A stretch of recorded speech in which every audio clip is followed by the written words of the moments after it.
আজকের আলোচনার বিষয় হচ্ছে নতুন গ্রিল বা গেট প্রাইমার রং করার পরেও তাড়াতাড়ি নষ্ট হয়ে যায় কেন? এই ভিডিওতে আজকে আমরা জানবো এর প্রতিকার। ভিডিওটি সঙ্গে থাকুন, স্কিপ করবেন না এবং বাড়ির যে কোনো বিষয়ে রঙের এভরিথিং জানতে আমার চ্যানেলের সঙ্গে থাকুন। চ্যানেলটিকে সাবস্ক্রাইব করুন এবং কিছু জানার হলে কমেন্ট করবেন এবং লাইক করে যাবেন। তো আজকের প্রথম পয়েন্ট হচ্ছে, আমরা গ্রিল বাড়িতে আনি বা গেট আনি, সেট করার পর আমরা বেশ কিছুদিন রেখে দিই।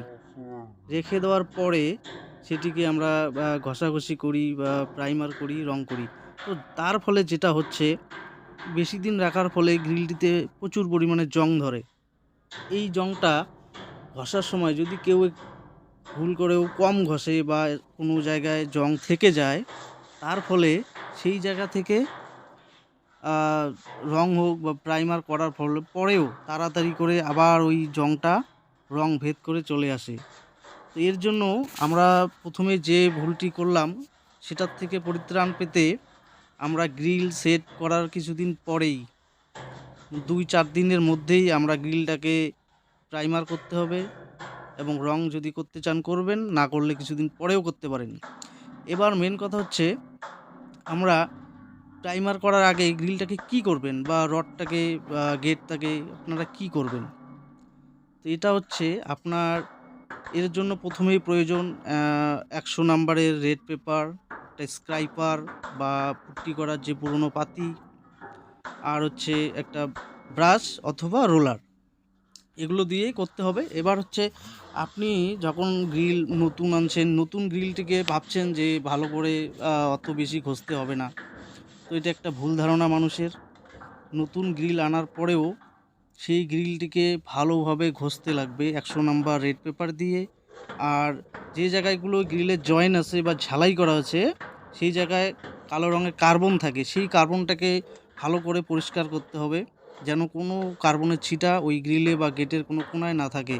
আর যদি থেকে যায়, সেখান থেকেই পরবর্তীতে জং ধরা শুরু হয়, প্রাইমার নষ্ট হয়ে যায়, রং নষ্ট হয়ে যায়।